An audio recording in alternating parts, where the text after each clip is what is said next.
பாபரி பள்ளிவாசல் இடிக்கப்பட்ட இந்த டிசம்பர் 6ஆம் தேதி தமிழகம் முழுவதும் தமிழ்நாடு முஸ்லிம் முன்னேற்ற கழகத்தின் சார்பில் 1991 இந்திய தேசத்தின் பாராளுமன்றத்தில் இயற்றப்பட்ட வழிபாட்டு தலங்கள் சிறப்பு பாதுகாப்பு சட்டத்தை முழுமையாக அமுல்படுத்த கோரியும், இந்திய அரசமைப்பு சட்டத்துக்கு எதிராக நிறைவேற்றப்பட்டிருக்கின்ற வக்பு வாரிய திருத்த சட்டத்தை உடனடியாக ரத்து செய்ய கோரியும், SIR என்ற வடிவில் இந்தியாவிலே குறிப்பாக தமிழகத்திலே கொண்டு வரப்பட்டிருக்கின்ற அந்த சிறப்பு வாக்காளர் திருத்த பட்டியல் தயாரிப்பு முறை என்பது தமிழகத்தினுடைய வாக்காளர்களை முழுமையாக அப்புறப்படுத்துவதற்கான சதித்திட்டம்.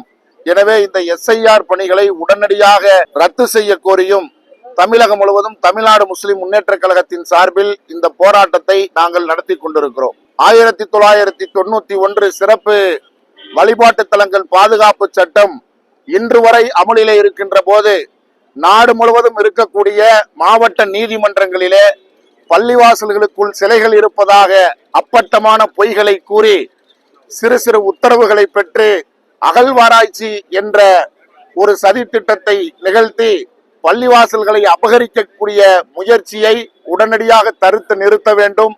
அதே போன்று வக்பு வாரிய திருத்த சட்டம் என்பது ஓரிரண்டு பள்ளிவாசல்களை அபகரிக்கின்ற முயற்சி என்பதை விட ஒட்டுமொத்தமாக நாடு முழுவதும் இருக்கக்கூடிய பள்ளிவாசல்களை அபகரிக்கக்கூடிய சதி திட்டமாகத்தான் இந்த வக்பு வாரிய திருத்த சட்டத்தை இந்திய முஸ்லிம்கள் நாங்கள் பார்க்கிறோம். எனவே இந்த சட்டத்தையும் ரத்து செய்ய வேண்டும் என்ற இந்த ஆர்ப்பாட்டத்திலே நாங்கள் கோரிக்கை வைக்கிறோம்.